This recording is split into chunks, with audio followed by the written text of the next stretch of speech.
I'm happy to introduce this morning Jeff Lamarche, the new manager of the Corvette assembly plant. Looking at Jeff, it's hard to believe, but he's been with GM since 1981. And he comes to us from the Brownstown plant as manager there. And most importantly, Jeff has had 2 Corvettes, a 2012 Grand Sport, and he currently is driving a Cybergray Z51 Coupe. So, Jeff, thank you. Thank you, Judge.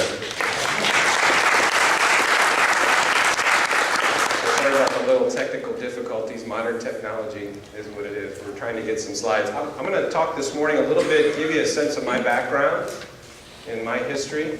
As Johnny said, I started in 1981, so I'll talk a bit about that.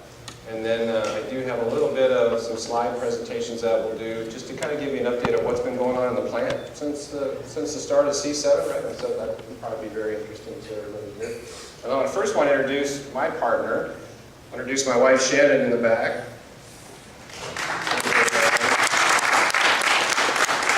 28 years this year. We've been married, right? And just getting started.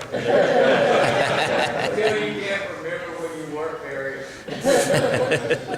Well, we've been married a lot longer than we haven't been, right? So yeah, but I mean, for having more than 32 years with GM, there's absolutely no way that I could do that without her, and thank you, hon, for that. Okay, so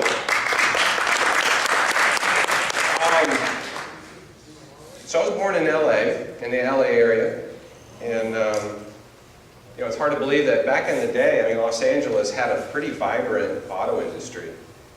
I was the son of an auto worker. My father worked for GM for 30 years. Southgate Assembly. GMAD Southgate. That's where we both started. So I grew up in an auto household.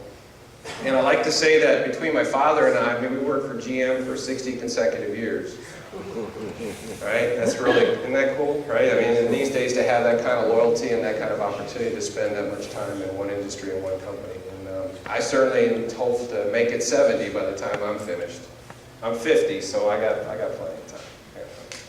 But I did do that, and originally I wanted to, my goal in high school, I was a fairly artistic kid, and I wanted to design cars. That's actually where I started my interest in the business. But I really didn't know how to go about it. And I come to find out later in life, I mean, I was sitting right on top of 2 of the best auto design schools in the country, with Pasadena City College of Art and Design and Cal Arts. I mean, they're fantastic schools that are out there. But my dad, I mean, growing up around the plant, it was pretty typical that every year, Southgate would run a big fair. They'd run a big fair every year when the new cars would come out. They'd have a big carnival and they'd roll all the cars out. The employees would come out in the parking lot and they'd have a lot of fun. And that's kind of the way I grew up. My dad took me in the plant many times. And I can remember that when it would change, he's like, hey, come on, son, we're gonna go check out the new cars. And we'd be up there on the fence line looking in the backyard, what was new. A new Chevy Caprice or you name it that Southgate built through those years. And we'd peer through the fence and look, they changed the taillights this year. They changed the headlights. And that's how I got hooked. That's how I got hooked on this business. So by the time came when I got to high school, he told me about GMI, General Motors Institute. And so I applied there, got sponsored, got picked to go. And then Southgate closed for a year. Southgate was changing over to the Cavalier, so the first generation Cavalier. This would have been 1980. And they told me, they said, hey, you can still go to GMI if you want, but you need to leave, you need to go to the Oklahoma City plant, and you need to leave a week after your high school graduation. And at the time, it was like my 17th birthday. And I said, I don't think I'm quite ready for that. So I went to Cal Poly Pomona for a year in mechanical engineering and then went back, applied, went through the whole thing again and got picked again, and then went to GMI as an electrical engineering student. And I was sponsored out of Southgate. Now, in those days too, this was like the very beginning of the contraction of the auto industry, right? When we saw plants start closing and things were really starting to shrink. So Southgate was one of those first plants hit. Southgate and Lakewood, Georgia, right outside of Atlanta, were the first 2 plants that GM closed back in the early 80s. So I transferred across town to Van Nuys. Yeah, so I went to Van Nuys, and up until about 2 months ago, I thought it was really cool because I was building Camaros and Firebirds. Right, so for most of my career, I thought that was really, really neat to spend those years building Camaros and Firebirds. But it was a great plant. We enjoyed that. Time came, that Van Nuys also kind of got hit by the contraction bug. And my wife and I left California and went to Indiana. Went to Marion, Indiana. We were living in Indy at the time. I went to a stamping plant. I was a quality manager at a stamping plant in Indiana. We had our twins, boy-girl twins. She did all the hard work. So our kids were born there. And had a great time. Indy's a great town. Loved Indiana. And then we made our first big jump. We went to Mexico for 3 years. And I was a body shop manager there, building full-size trucks in Silao, Mexico. And Silao was a brand new plant. It had opened up in '94. We got there in '96. So we were kind of like the second wave of Americans that were helping the plant get up and run and start to grow. Had a great time. Our kids were young. They picked up Spanish like nothing. It was a really good experience for all of us, to be out of the country for a bit and see a different side of life. Came back when our kids went to first grade. This was our agreement. Kids were going into first grade, and so it was time to come back to the U.S. We went to Linden, New Jersey. Yeah, East Coast, right? So we went West Coast, East Coast. It was really funny. So Shannon asked me, she said, where are all the places we could go? And we put a map up on the wall, and okay, they're here, they're here, they're here, they're here, they're here, they're here. Okay, well, I'd like to go here, but not here. We're going there. And, it was funny because people that would come into Linden, when they land in Newark, they'd be like, wow, I don't know, this doesn't look like the place to be. But you drive a half hour outside of Newark, and New Jersey's absolutely beautiful. Absolutely beautiful. It's a fantastic state. We had a great time. Going to New York City all the time. We were 45 minutes from New York City. We'd go to Boston, we'd go to Baltimore. She has a sister in Baltimore, still there. So we had a great time. I was a general assembly manager there, and then after a couple years, I transferred over into material because I wanted to just learn that side of the business. We had an opening, and the plant manager said, we're having a hard time getting anybody to transfer in. I said, well, I'll do it. So I went to learn material. And kind of the trivia point out of that is I was the material director during 9/11. And my 9/11 story is that on that morning, small office building on the front of the plant, Linden. And I had a ground floor office that faced north, and I used to see the top third of the towers, the Trade Center towers, from my desk. And so that day, a person came in my office early that morning and said, hey, I just heard on the radio, a plane hit the Trade Center towers. So I was facing away from the window, turned around, spun around my chair, looked out the window, and both did, and at that moment we saw the fireball go up from the second plane into the second tower.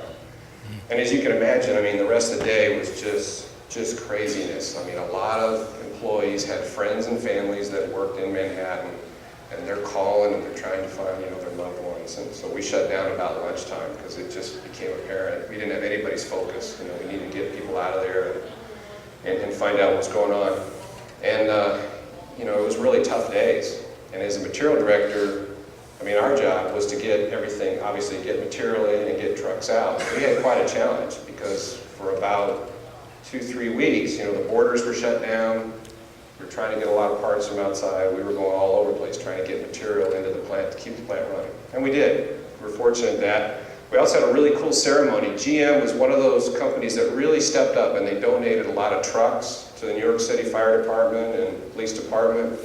And about 2 months after, we had a big ceremony where we brought over the leadership of the New York City Fire Department, and we donated. We were building S10 pickups and blazers. But we donated not only S10s, but we donated full-size trucks. And it was really made you feel really proud. Proud of GM and proud of the country to help out. From Linden, went to Kansas City. And by this time, our kids were in the 4th grade. Went there as a body shop manager during the launch of the Malibu. And we loved Kansas City. Kansas City is an absolutely great, very friendly town, very family-oriented town.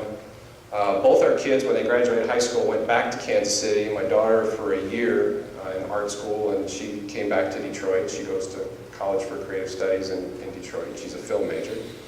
Our son, though, went to Kansas State in Manhattan, Kansas, and he's still there, and he's happy as can be. Started out as an architecture student.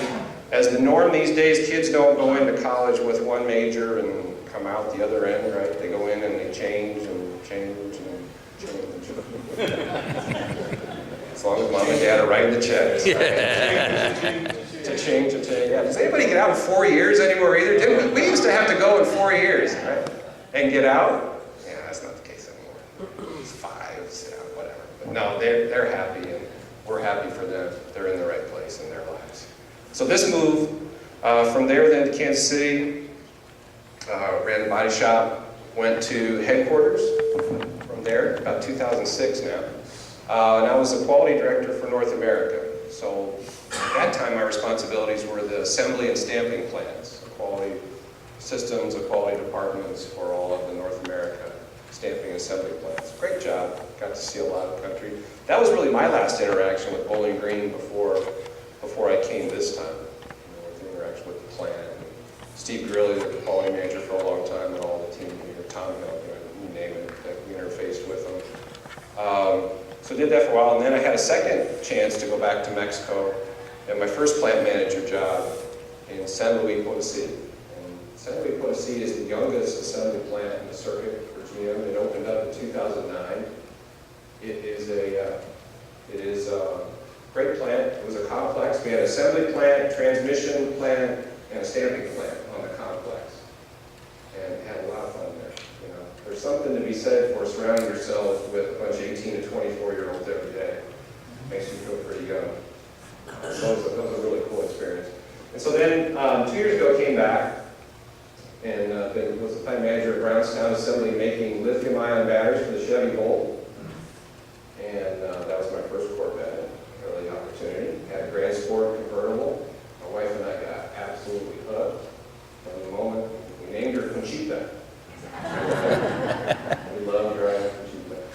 We put, in 6 months, I think we put 20,000 miles on that. And it's funny how life sometimes will give you previews of what's to come. So we, in May, we went to the New Orleans Jazz Festival. And we drove from Michigan, 2 days down to New Orleans. And on the way back, we stopped here. My first time in the museum. And we had a ball, kicked around, and I said, man, I gotta get Corvette'S stuff. I gotta get hats, I gotta get shirts, I gotta get into this stuff. And little do we know, 2 years later, I got a call to come down. People ask me a lot, they say, well, how the heck did you get this job? I mean, for one, you're lucky. But I tell people, you don't lobby for it. You don't ask to come to Bowling Green, to be the manager of Bowling Green. But when GM offers it, it's a real quick, well, yeah, let's go. My coolness factor has gone up exponentially with my kids. You might imagine.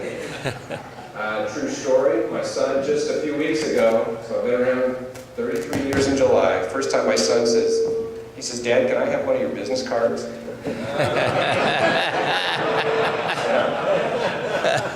Son, you never asked for any of the other 9 plants that I've worked in.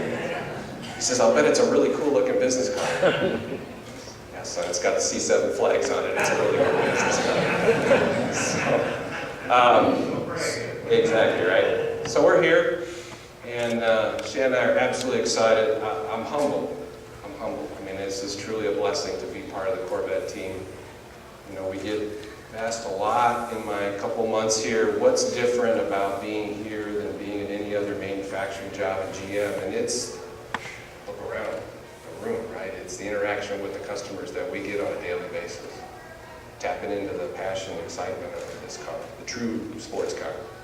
Not just American sports car, the true sports car of the world. And it's a lot of fun on a daily basis.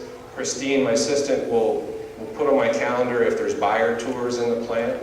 We have a lot. I mean, there's probably 2 or 3 a day these days. So we got a great partnership with the museum, and that's a lot of fun. So if I'm on the floor and we're walking around, I'll walk up to the museum guide and the folks that are in for their tour, and we just just never seen smiles bigger than on the faces of these folks that are there doing the buyer's tour. It's fantastic. So it's a lot of fun. I feel, like I said, very humbled, feel the responsibility of making a great car even better, and we will, I guarantee it. That's my reputation in this company for my 30 plus years has all been about quality and building relationships and helping people untap their creativity. We absolutely are going to do that. 2164 next door, the men and women of our local and GM staff and the great program team. We got folks like Taj and Harlan and all the great support we have from the program team. I'm going to have an absolute ball. Absolute ball. So that's my background. Let me talk a little bit about what's going on in the plant. And I will grab the clicker here. Turn it on. Let's see if this goes. So, I'm not going to go too back in the history. I think you probably guys and gals know the history as good as anybody, but the plant did open up in 1981. It was a Chrysler air conditioning plant. That's the source of the blue stripe going around the top. We kept that through the years, but a lot of milestones. Right? A lot of milestones through the history of the plant for the years it's been around, and of course, the 1 million and the 1.5 million that were there that went down the whole, not the greatest part of our history. The only thing I would say new around the plant, so two things that's happened, whoops, I keep my finger off the button. Two things that's happened since C7. On the left side, body shop, if you've been over to the plant for a tour, body shop's all new. And for those of you who remember back in the day where the XLR assembly process was, that's where the new body shop is. And of course, with the new frame and the new design and everything new about this car, we needed a new body shop. One of the big reasons why the plant was down so much last year, making that conversion.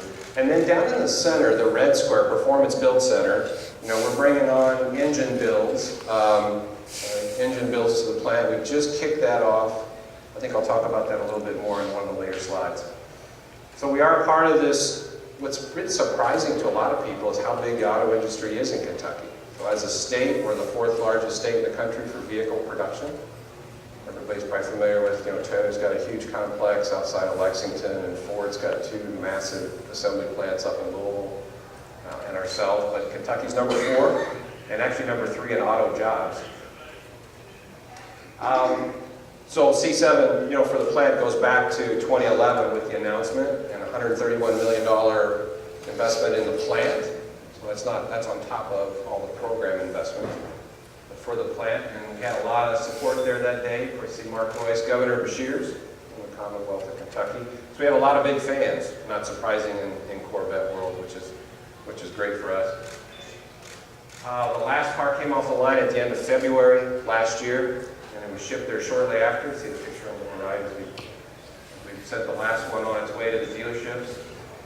And this picture of the plant at the end of the C6, so that was really the size of the workforce. And as we went from C6 to C7, a massive amount of growth in the workforce as we went from the volume that we were running then to where we are now. Of course, everybody will remember the reveal right ahead of the Detroit Auto Show, North American International Auto Show. I, at the time, was working the ELR reveal because my plant was building the battery for that, and I was participating in a lot of the media. And we felt like such a small fry. There were people very interested in the ELR, but nothing like the massive crowds that were around this beauty. And this slide we kept in, the media coverage just from that show, it just clearly outweighed everybody else combined. And we showed our new pickups, and we showed a lot there.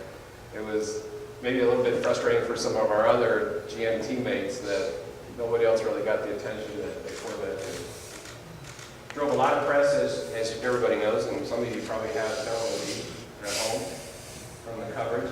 Then, not long after that, a couple weeks later, we had back at the plant for another announcement that we were bringing the Performance Build Center from Wixom, Michigan to Bowling Green. And that's another investment and another great opportunity for us to grow the plant. This is where we are today. So we started out with a little bit of building addition, with a new space there. You can see the right starting to set up the equipment, and then the lower left, that was our first engine. The first engine we built was an LS7, and that's where we are right now for the Camaro Z28. frame, we also had to put in a new pre-treatment building, prepping and coating the frame is different than what we had in the past. That's what it looks like today. And then, as I said, again, the body shop's all new. We had to take out the body shop. You really see the difference. I mean, we've got the latest and greatest of what GM has in their manufacturing facilities, not only in the body shop, but also in our general assembly. So a lot of change. Where we are today in the plants, we're about roughly 1 million square feet. We are working 5/8. I think the plant had sometimes in its history where it was working four 10-hour days. We're working 5. We're working daily overtime. We're usually about a 9.5, 9.6, in that range. On an 8-hour basis, we would do 137 a day. We're doing right now 165 a day, and we will go to 170 a day June 1. Employment's at about 1,000. We were down shortly a little bit less than 500 as we built out C6. So a lot of change. In Bowling Green assembly plant, it's really quite a bit of a melting pot. You know, with that growth came a lot of transferees from other GM facilities, people that raised their hand to come to Bowling Green. And so we've got folks from all across the Midwest and other plants that transferred in here. So we have, I have a fair bit of Bowling Green locals as well, but it is a plant, like I say, that's very different. So there's our current products that you're all very, very familiar with. The coupe and convertible right now, and then we'll start the Z06 coupe later this year, and then the convertible early next year. And then on our engine side, so the Performance Build Center, we're currently building the LS7 for the Z28. We started in February, and they just started here in the last couple of weeks shipping Z28s to the dealerships now. I saw my first one in Detroit on the weekend before last. And the poor guy, it was raining, he couldn't keep the tires from spinning at a stoplight. Just trying to figure out how to drive it. And then the LT4 on the right. So we are going to be Z06. We will start Z06 production as we fire up and launch not only the car, but the new engine at the same time. And we will be a mixture. There will be some LT4s and Z06 that will come from Tonawanda, New York, our main V8 engine plant, as well as ourselves. Again, in the body shop, the aluminum frame drove us to a lot of new technology, and some of it new for GM. You know, as an example, it included our spot welding, 354 aluminum spot welds, new process GM patented for the business. Typically, you would see in aluminum bodies pop rivets, or other adhesive ways of doing it. So we've got a little mix of everything. We do have some adhesive joining, but we also have a fair bit of spot welding and MIG welding through the different areas of the car. Still panels off paint. Paint shop really didn't change a whole lot. We've just been adapting the processes to the different plastic materials that we're using. And this was the bow of the car last August. And you can see the workforce quite a bit bigger than the previous picture as we built out. And we started shipping last September. I won't go through this. You guys know the performance of the car way better than I do. And of course, then, once the car came out, we started bringing home the awards, and we did a couple cycles, and we hit all of the majors. And this car has won. If there was a significant award to get, I think the Stingray brought it home in 2013. Even Taz here. It's a man here. Yeah.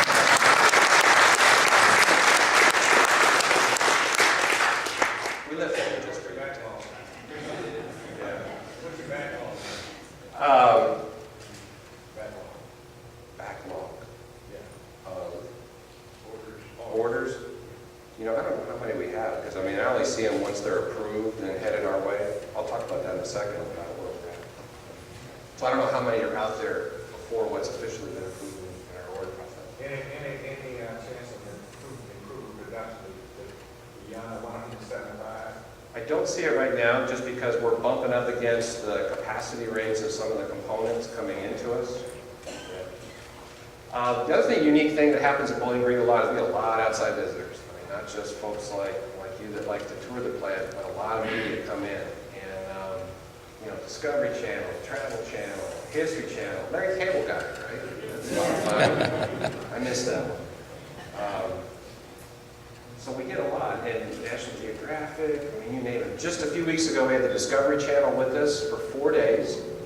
You'll see a show come out later this summer called How It's Made, Dream Cars. This was a film crew out of Quebec, and it was interesting because they've been all over the world, and they filmed a lot of the exotics, Bugattis, Ferraris, you name it. And they had more, at the end of the week, we gave them a car to drive, not we, Tash, marketing.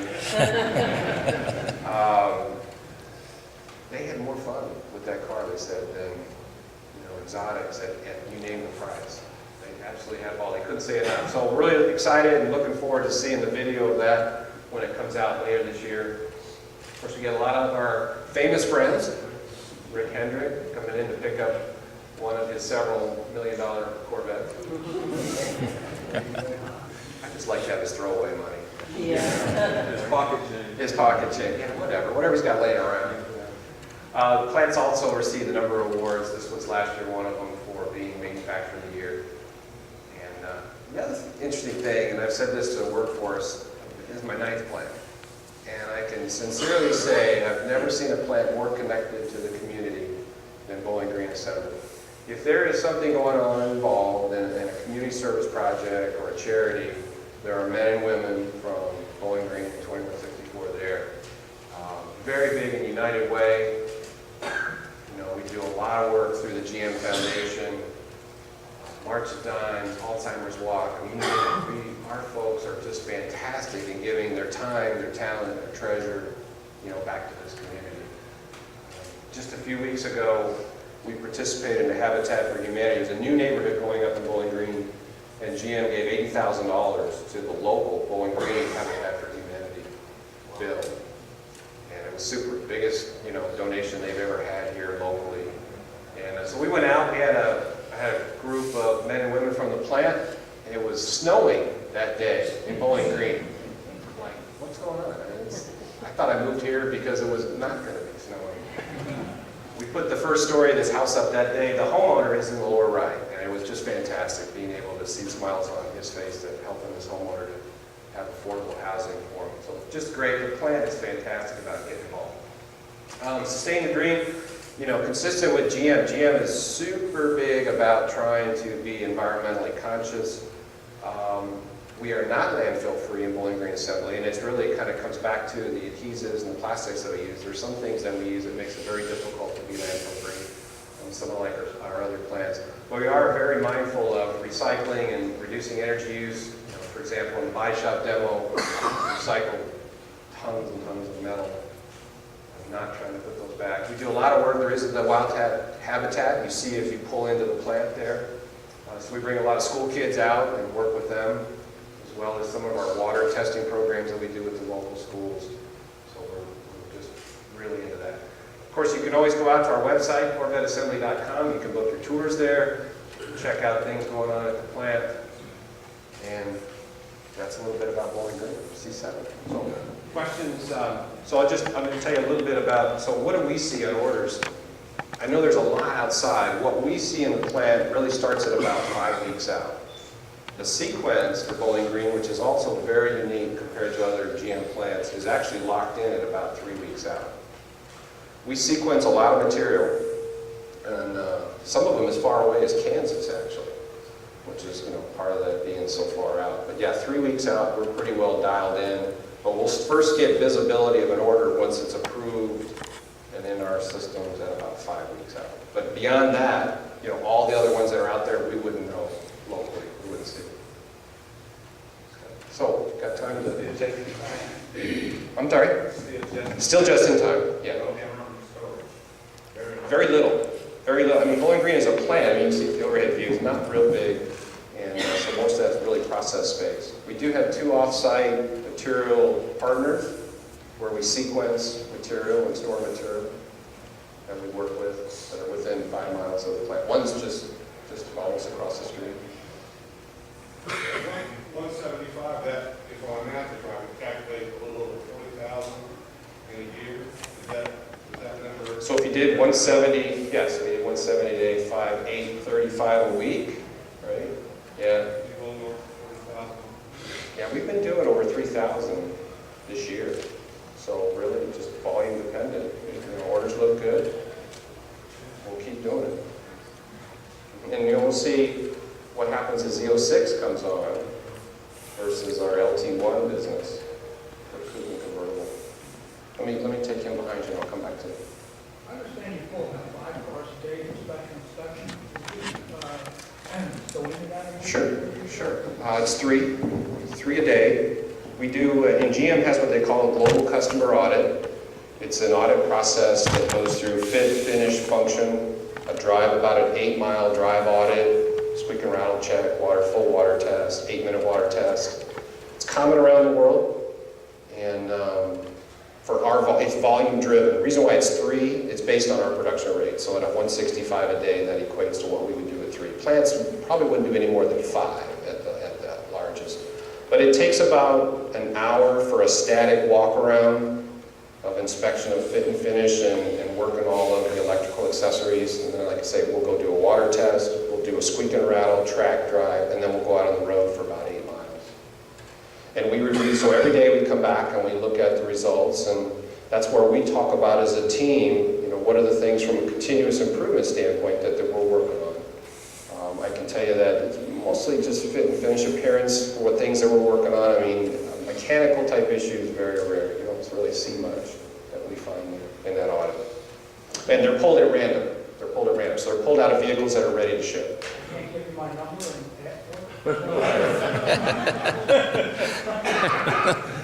The friend of Jeff, check. Yeah. I'm sorry. What's the ratio of convertibles sedans? Convertibles right now are about 30%. About 30%. And so I think in the plant, we try to spread them out too. We don't typically try to do them back to back. So because there's some operations that would really be thrown out of cycle if you tried to do that. So 14 to 15 will be in the later summer, in the August time frame, just for the LT1s. Z06s is later in the year. Haven't quite said when, but fourth quarter. Transmission, is that going to be another major change for you? Not so much. From what we've seen so far, it does have some new technology for us in how we manufacture it and how we electronically program it. Drives some new technology. We were really concerned about it in the beginning because it is new, but it's gone very well. Yeah, it was a really great surprise that it's been seamless so far. Yeah, you found the C7 to be more of a challenge from an electrical standpoint to get right versus other cars? That's probably fair to say, because just from a content standpoint, the complexity, even just for us to troubleshoot it, there's a lot more messages and potential for understanding issues than in the past. But interestingly enough, I don't see any difference in pass rates and our quality rates internally. We've been really quite well. The other thing too is that while it may be new for Corvette, that architecture has been around in GM and other car lines similarly for the last couple of years. So we do take advantage of those learnings from who else had a similar architecture. I was just going to say, do you envision with the Z06 and then the Z07 option, you see that slowing it down? Is it to get used to those integrating in the line, or do you think that's going to be fairly seamless? It should be pretty seamless. It really should be. And we'll ramp them up. Yeah, right? So we'll try to do it as much as that. Any dip in total builds, I think would be pretty minor. We'll try to handle it more with spacing out the Z06 orders to just build up and get everybody used to integrating that into the line. For us, the biggest challenges, quite honestly, are just going to be handling a new front end. That's the biggest challenge. Inside and mechanically, there's some things that are new, but not a whole lot. It's more about getting that front end, handling that. Right. You said Go ahead. you see about 5 weeks out orders. Now, at the local level, then, do you have the option of doing production scheduling? Well, that's what I'm Sequence saying. So the sequence is locked 3 weeks out. Okay, by the book. Simple. Yeah. Everybody asks about horsepower and fuel economy. When do you think that will come up for the Z06 certification? Taj, you want to take that one? I was glad I had my technical muscle. Well, let me start by advertising that Harlan and I will be back at 12:30 to do a product presentation. I don't know how many of you were there yesterday, but we'll do an abbreviated version of that. And the intent is to have lots of time for question and answers. So Jeff can answer all the process, plan kind of questions, and then the product questions we can take later so everybody can hear the answer. I think the question was, when are we going to know final performance numbers for the Z06? Fuel economy and horsepower. We're still doing our final calibrations. We're getting close to the end. People have asked me that before. I've said horsepower we'll probably know this summer sometime. Like Jeff said, we won't be starting production actually until right at the very end of the year.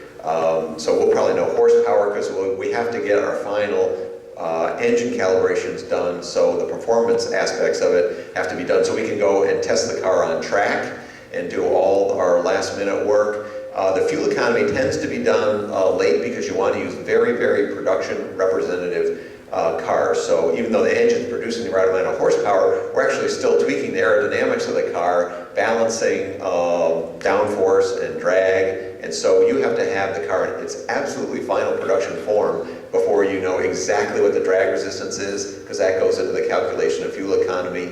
You actually do a coast down test where you start the car going really fast, and then you measure how fast it slows down, and you can use that decel rate to calculate exactly how much rolling resistance you have out of the tires, the rest of the chassis, how much of it is aerodynamic drag. You put all that into a very sophisticated dynamometer, and then you run on what we call the EPA rolls, you run the federal test procedure. So fuel economy probably won't be until fall sometime. So that's a long-winded answer of, summer for horsepower and fall for fuel economy. So I don't want to take over, this is Jeff's show. But I got a vote for both. got any more process questions for Jeff? Got a question really for both of you. It's the first time I've heard him mention the LT4 was going to be built in New York. I thought the LT4 was going to be built exclusively here based on the presentation we heard yesterday. So I'm just... It's going to be built in both places. We just don't have enough capacity here to build them all. So the current plan is everybody gets a Z07 option.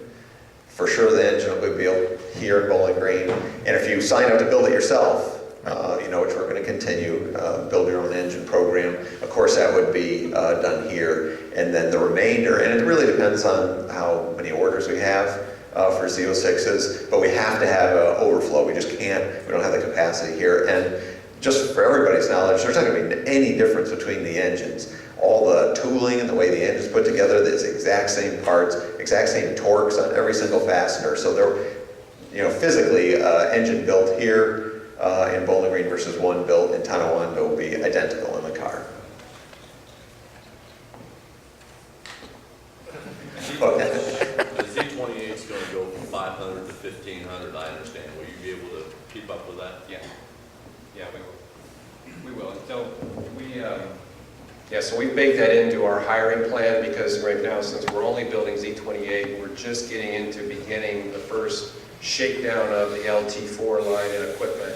We've got a hiring plan that goes through the rest of this calendar year. But we see those, we see those volumes, and we're planning on handling that LS7 volume as well as, like I say, the mix of what we're going to build out of LT4s. The plant pretty much is laid out to where we have an LS7 assembly line, an LT4 assembly line, and then what will be a customer build line in our engine plant. And this is for both of you. On YouTube, there's the most tremendous video of a stingray at the Nürburgring Ring. One video is inside the cockpit, the other one is the car going around from numerous viewpoints, including overhead, and this is professionally done.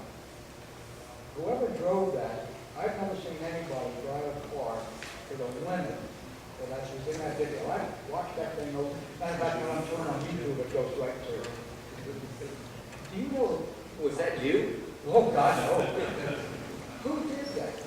I honestly don't know. I don't know that I've seen the video. I know that we haven't put one out there. We've been to the Nürburgring, and with the Stingray. We may have taken some video there. Everybody wants to know what the lap time was. We actually got rained out. We never got to do a fast lap. We just did some development and test work. We did some chassis tuning. We did some Autobahn work when we went to Germany. We had hoped to get a fast lap. It's very expensive and challenging to get the track all by yourself. And the one time we tried to do it, it was raining. The track's so big, it was actually dry on part of the track, but part of the track was wet. And unless you have it dry all the way around, you have no hope of doing a fast time. So it doesn't say, I have to go look for it, I'm not sure. It's something that we put together in anticipation of a fast lap announcement, and then we couldn't do it. So I'd have to look at the video and see if we had anything to do with it. Or, you know, we've got cars in Europe. We've been shipping to Europe for a little while. Other people may have taken it and taken it on the track and done some work with it. Okay, I'll have to check it out. Anybody else? Yeah. Would you say that when you were going to probably start fourth quarter sometime with the 06 build, still going to do the 2-week shutdown? Or? Well, the only scheduled shutdown right now for us this year will be Christmas. So the plant does not have a traditional summer shutdown this year, because you all keep needing 170 a day. We're working in, we went and hired more folks to handle the vacations that we have for our employees. So we've been doing that in the last 3-4 weeks, bringing people in and getting them trained so that we can start letting our folks, because we don't have what we traditionally rely on, a 2-week shutdown for a lot of our folks to take their vacation time in one block. So we need to do it on the fly. So we prep for that. You got one too? I have a request as a suggestion. When you've got a world-class automobile, which the gentleman right here and his predecessor contributed to, I think it would enhance our image dramatically. Employees in your plant were uniform. Okay. What was the question? It was a question about should our employees wear uniforms. And I'm sure that's probably similar to what you've seen in Porsche and some of the other higher ends. Yep. Ferrari too. Ferrari. To be quite candid, I mean, we've talked about it and we're making the preps for the performance build center for the engine area, but I don't know how much discussion there's been in the past about the plant and total. I was just going to ask about the Z51. Seems to be always, everybody wants more of them. You hear about the tires, you hear about some other issues. Are those pretty much resolved? Are we going to be able to get Z51 production up to 90%? To 90, wow. No. Yeah, no, right? You know, it's every time we launch a new Corvette, you know this, at the beginning, there's pent-up demand.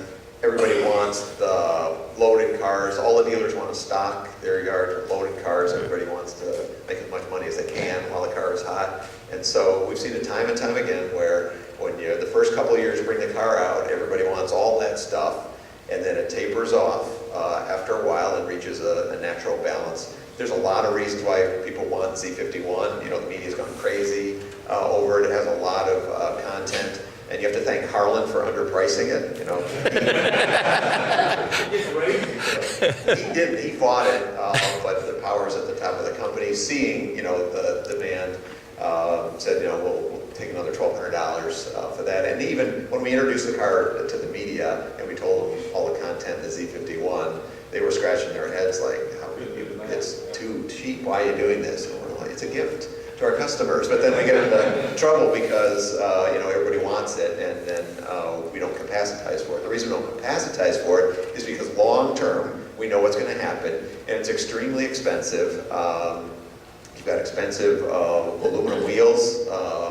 If you want to capacitize those, you've got to buy additional sets of tools, which 2 years from now, actually maybe 1 year from now, when Z06 comes out and starts displacing some of that Z51 demand, you'll have this big expensive forge sitting, rusting away, you know, and just completely unused. So it'll be money we've spent, and then it goes completely away. So in the short term, it looks like you guys are crazy. There's money on the table. Why don't you capacitize to meet this early demand? But we know, because of our history, long term, that's going to fade away, and we'd rather live with the shortages and people having to wait a little bit longer for their car now, because long term, it helps keep the business case better, and that keeps the price of the whole car down. That's one of the reasons the car is such a value that it is.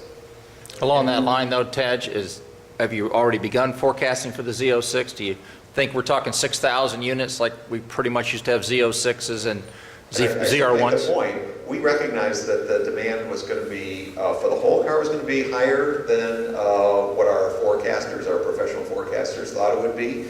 We saw the media reaction to the car, and so even Z51 we knew was going to be a hot seller. We actually spent millions of dollars upping the capacity, and here also in Bowling Green and at many other suppliers, we spent millions of dollars upping the capacity, and what you're seeing now to get to this 170 a day is the result of the company's agreement to spend those millions of dollars. So what you're seeing, even though it seems constrained, we've actually put a bunch more tooling, a bunch more money into it to get it up to the capacity that you're seeing now. That's true of both Z51 as well as the entire car. And it plays right into your question on Z06 because we're looking at the Z06 and the reaction to the Z06, and because it's now, you can get a convertible, you can get an automatic, and we sold, if you look back, we sold 8,000 Z06s when we introduced it in 2006. I was one of the buyers myself. We see that, you know, we could have demand of much higher than what we saw at the end of the 6th generation car. And so we're actually putting together a business case, to be perfectly honest right now, to see if we want to spend a few more millions of dollars to make sure that we're better able to meet the demand, that spike at the beginning. I don't know what the number is going to be, and you probably a year from now will be asking me, why is there such a wait for a Z06 is? But I'm telling you right now, we're going to put in as much capacity as we think is reasonable to do. But we still may have people waiting for their cars for a little bit. In the back. Let me take one in the very back. Hey Jeff, Keith Cornell with Corvette'S.com. Recently the UAW 2164 voted overwhelmingly to strike if there are concerns over safety and quality issues running grass. And I understand there's an issue with the personnel department as well. Can you kind of give us some more details on what those safety and quality concerns are? Yeah, so I would categorize it as a little bit of in-house family disagreements. I wouldn't worry too much about us going out. And there's some things to work on, you know, in my short time here. We're certainly doing our best to work with the leadership there. I'm not losing sleep at night thinking we're going to take this place out on strike. But we'll work it out. We'll work it out. It's not going anywhere. It's unfortunate, you know, that sometimes, and I would just tell you, it's just like anything else in life, what you see in the press is a little different than what reality is. Yeah. But I don't get to write the articles. Yeah. What are your plans, or have you had any discussions about testing the motorsports parts across the street? As a plant, yeah, we haven't really talked about it. As a company, I answer that better than you. Yeah. We don't have any definitive plans yet. Obviously, it's going to be a fantastic resource, and right now the focus is on getting it built, getting it finished. We know there's going to be tremendous capability there, not just GM, but outside. You guys heard Michelin signed up to be the sponsor. That's fantastic. It'll give us one more track to test at. We have our own track in Michigan, but like this year, it was under snow for 6 months. So it's just melting off now, and we're just able to get back on track. So like Jeff said, the last time I was here, just a few weeks ago, it actually snowed down here. But in a normal winter, it's much shorter, and we may be able to use that for our own track duty. So there's lots of great ideas floating around about the best way to use that both internally. You're not going to see the plant as part of their audit that Jeff talked about coming over to the track and just flogging the car at 10 tenths, then handing it over to a customer saying, break it in easy. Take it easy for the first 500 miles. We're not going to do that. No. But we will have opportunities maybe to take captured test fleet cars that we, General Motors, own and are carefully broken in. There may be opportunities to take those cars out, so cars that are going to stay in our possession for a long time. We would never do that for a customer car. I think there's so many good ideas of what to use for that track that we're going to have an excess, you know, of demand for different things that we can do, and we're going to have to sort out what the priorities are. Yes, in the back. Do you have a date for the conversion to the 15 It's in, like I say, late summer in the August timeframe. It's about as close as I'll get, but it's right in that August timeframe. So if you have a 14 on order, you kind of see when will we stop? I think final orders for 14s are in that June, sometime in June. Yeah, I think that's right. And we have to be, people always try to pin us down. What's the day you're going to start producing Z06s? And usually the question is really, when are you going to produce my Z06? So we kind of dance around that question a little bit because there's a lot of things that we don't control.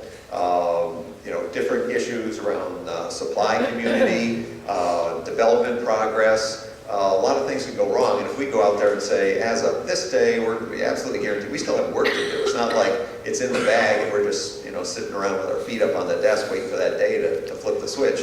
We're working really hard all the time behind the scenes to get this stuff ready. We need to make sure it's done perfectly, and so sometimes there's glitches of one sort or another, and so we don't like to, as soon as you commit to one day, and then if it's like one day later, what does the media say? Uh-oh, what's wrong? Oh, they're slipping. They're slipping. There's a quality problem. There's some other issue with it. And that's not really true. We're just getting our work done, making sure the car is perfect. And sometimes it takes a little longer than you expect based on unknown issues. And so, we have goals about when we want to get things done, and we try to meet those goals. But we don't want to promise something and then not be able to deliver. The launch processes we have are outstanding, and they really are geared towards the car goes when it's ready. It's not, push it out the door and pray and hope. It's, it's ready. In the back. Is it going to be a retrofit for the PDR for 2014? Maybe Ryan? It would be an extremely challenging retrofit. Even though Jeff talked about the electrical architecture, every year there's evolutionary changes, kind of software, hardware calibrations behind the scenes. You'll see all the stuff you're used to on 14 carrying over to 15 and then some new stuff. And most people think, well, that new stuff is just like 1% of the total amount of electrical content in the car. Why can't you just like reflash that extra 1% in and then I get the 15 working, all that 15 stuff. But it doesn't work that way because there's more computing power on this car than Space Shuttle had. Many, many different computers all talking to each other in different languages and doing checks and balances and all sorts of different things you can't even imagine. So it's not like you can just tack on an extra little feature. You really have to go in and rebalance the whole system, revalidate the whole system. So it's very, very complicated from one year to the next. So it'll be a pretty rare condition. Occasionally we can do it, depending on how the particular issue is. But with PDR and like some of the electrical new features that Harlan and I talked about yesterday, you're not going to be able to just reflash those into the car. Time-wise, we'll grab one more, and then because we're going to get into the next group's presentation. Okay, two more. Go ahead. What's been the largest production development? Initially, a lot of it was in the fit and finish side. Getting used to fitting and getting all of the exterior panels lined up and getting the way we wanted. Gap and flush was the primary one. And then paint. Everybody can see the blogs and things. We've had our struggles with getting the finish where we want it. We're constantly working on it. There's a lot more behind the scenes we're working to keep improving it. But those are the two areas I'd say for the most part the biggest challenge. Do you have an estimate about how many cars have 2014 serial numbers? Well, I don't know. We're north of 30 already, right? Yeah. So, it's definitely going to be north of 30. I figure by the time we're done. Again, like I say, right now we're putting out more than 3,000 a month now, so you can kind of do your own little forecast. May, June, July. There's another maybe 10,000 plus left to go. So what's the biggest year? Well, if you go way back, we had two shifts, and some 70, it was 60, 70,000. Yeah, in the modern era, I think the biggest year was like 42.5, the full year of the C6 where we had the Z06 out, and we were just going gangbusters. Yeah. We're going to do north, this year, north on, yeah. Well, thanks everybody, thanks for your attention, great questions.